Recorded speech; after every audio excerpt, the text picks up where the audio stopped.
U.S. Navy has with little fanfare officially ended its ban against women serving on submarines. The Navy announced its intentions to end the ban in February. Had Congress wanted to intervene to stop the Navy from ending the ban, they had until midnight Wednesday of this week to do so. Congress let that deadline pass without a peep. The first group of 24 female officers expected to begin training this summer and to start serving on subs late next year. At first, women will only be allowed to serve on the biggest subs, like the one that NBC's Ann Curry got to check out this week. Jealous. Things have not gone quite so smoothly for another military personnel ban. Today, Defense Secretary Bob Gates reportedly warned Congress not to force the military to change the don't ask, don't tell policy just yet. He says he wants Congress to hold off on any action until the Pentagon finishes its year-long study of the issue. Gates' letter says, quote, changing the policy would send a very damaging message to our men and women in uniform that, in essence, their views, concerns, and perspectives do not matter. So women on submarines, we're making this change and we're making it now. Anybody mind? No. Good. Done. Gay people in the military? Well, no. Couldn't possibly. Wouldn't want to offend. Next up, the Justice Department's investigating what it thinks might be a crime known in some circles as journalism. On Monday, New York Times journalist James Risen received a subpoena seeking information about his sources for a chapter in his book State of War, a chapter that detailed a covert CIA operation involving an undercover agent and Iran's nuclear program. This is not the first time that James Risen has been subpoenaed for his sources and his documents on this exact reporting. The Bush administration got a similar subpoena against him back in 2008. Mr. Risen refused then, as he is refusing now, to comply, and the Bush administration subpoena expired. Now, the Obama administration's attorney general has revived it, despite the fact that this administration says it supports a federal shield law for journalists so they don't have to disclose their sources. The House has approved a shield law, but it is currently stalled in the Senate. You know, the Obama administration might have a heck of an easier time making the case for a shield law, shielding journalists from this kind of harassment if they themselves were not doing it.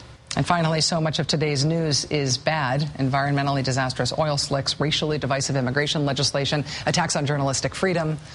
Frankly, you deserve a mental palate cleanser, a moment of just pure awe. Here it is. Kitties. Kitties. These are 3-month-old lion cubs. They made their public debut at the Bronx Zoo today. 2 of them are girls, one's a boy. Oh, my God, the cute. I'm dying of the cute. Look at them! None of them have names yet. The Bronx Zoo soliciting help from the public to come up with the names. So I was thinking, how about we name them... Oh, I don't care. I just want to watch them play. There's no meaning to this segment. This is pure sensory reward. Thank you for your indulgence. We'll be right back. So this is the C Street House here in Washington, D.C. We're just behind the annex to the Library of Congress. We're a couple of blocks from the Capitol. We're just down the corner from one of the House office buildings where members of Congress who serve in the House of Representatives have their offices. It's a really swanky spot. Apparently, the C Street House has 12 bedrooms, 9 bathrooms, 5 living rooms, 4 dining rooms, 3 offices, and a kitchen. Now, despite that grandeur, people who live at C Street reportedly only pay about $950 a month in rent. People who live here have use, obviously, of their own private bedrooms, but also all of that quite swanky common space. They also reportedly have maid service. This is all provided by the Fellowship or the Family. It's a secretive religious group that from time to time has denied its ownership of the C Street House, but it is tied quite blatantly through tax records and other documents to this house. No one would really care about this organization providing subsidized rent for people to live in this swanky mansion on Capitol Hill if the people who were living in this swanky mansion on Capitol Hill weren't all members of Congress. All members of Congress live here, Democrats and Republicans, all conservatives, some of whom have lived at C Street at this quite blatantly very subsidized rate for many, many years.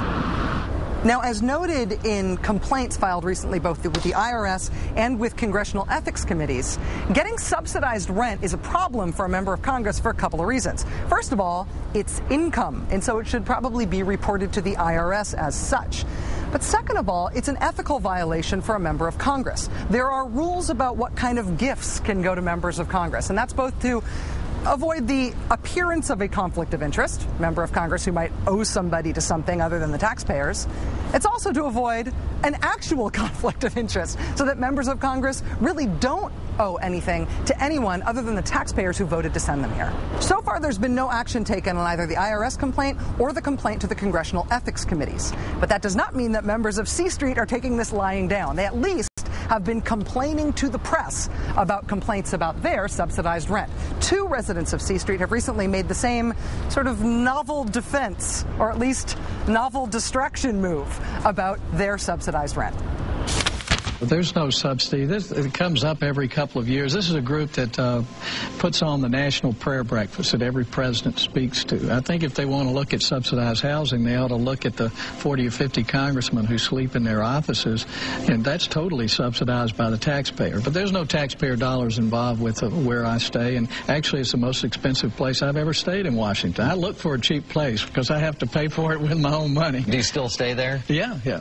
Senator Jim DeMint isn't the only C Street resident who's been making this case. Similar argument also made recently by Congressman Zach Wamp. He said almost exactly the same thing to a reporter recently who asked him about the C Street rent subsidy. Zach Wamp said, quote, "I have lived there," meaning here, "for 14 years. Isn't it interesting that this just now comes up? Over 50 members live in their offices for free, subsidized by the taxpayer." You know, at the beginning of this scandal, people who live at C Street first just denied it altogether. What is this C Street of which you speak? What is this family? We have never heard of such a thing. When the on-the-record facts caught up with those denials, then they tried a new line. The second line of denial was that there was no subsidy of the rent paid for by C Street members. Now, if there's no subsidy, well, that would mean that these guys are paying market rent. The problem with that line of denial is that it's very easily checkable. Anybody can go on Craigslist and find out what other people are paying to live in such Capitol Hill grandeur, and it's not $950 a month. Now that that line of defense has also fallen apart, there does seem to be a new party line defense by members of Congress who live at C Street. And their defense is, hey, our subsidy isn't the problem. The real scandalous subsidy is members of Congress who live in their offices. Now, it's not exactly clear how this line of defense works. Members of Congress do get their office rent paid for by taxpayers anyway. So if you choose to sleep in your office that's already taxpayer paid for, what exactly is the extra thing that taxpayers are paying for? I guess it could be the electric bill to pay for your nightlight? The broader point here is the most important one. Living at C Street is an ethics liability because somebody other than the taxpayers are paying these members of Congress on the side. I mean, members of Congress are supposed to represent the taxpayers. They're paid by the taxpayers. They're not supposed to be secretly funded by anybody on the side. That's why this is an ethics issue in the first place. The broader point here is the most important one. Living at C Street and getting a rent subsidy is an ethics issue because members of Congress are supposed to be on the taxpayers' payroll. They're not supposed to have somebody else secretly paying them on the side, somebody who we all have to wonder if they're beholden to in exchange for that gift that they've been getting. A member of Congress sleeping in his or her congressional office isn't beholden to anybody other than the taxpayers. They're just maybe a little more beholden to the taxpayers than they already were supposed to be in the first place. I'm not sure that C Street members are coordinating their defenses. Sometimes it seems like they are, since they keep saying remarkably similar things to reporters at remarkably similar times. This latest defense, that their subsidy isn't problematic, but somehow sleeping in your congressional office is, doesn't make much sense to me. But I have to admit, I'm really looking forward to hearing what their next defense is. Joining us now through the miracle of satellite technology and a can and some string is my friend Kent Jones with a story that could only be told on the last day of April. Hi, Kent. Hi, Rachel. Today is the last day of National Poetry Month. So in that spirit, the great Bill Murray recently dropped by the construction site of Poets House, a poetry library based in Lower Manhattan, to edify the hard hats during their break. Here now, Bill Murray reading I Dwell in Possibility by Emily Dickinson. Yes! Enjoy.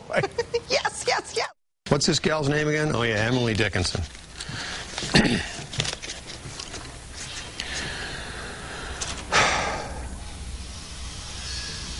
I dwell in possibility, a fairer house than prose, more numerous of windows, superior for doors, of chambers as the cedars, impregnable of eye, and for an everlasting roof, the gambrels of the sky. Of visitors, the fairest. For occupation, this. The spreading wide my narrow hands to gather paradise. Kent, I can't tell you how seriously happy that makes you. That makes me. Thank you very much. Oh, anytime. Happy National Poetry Month. That does it for us tonight. We'll see you again Monday night from New York. Have a great weekend. Thanks for being with us.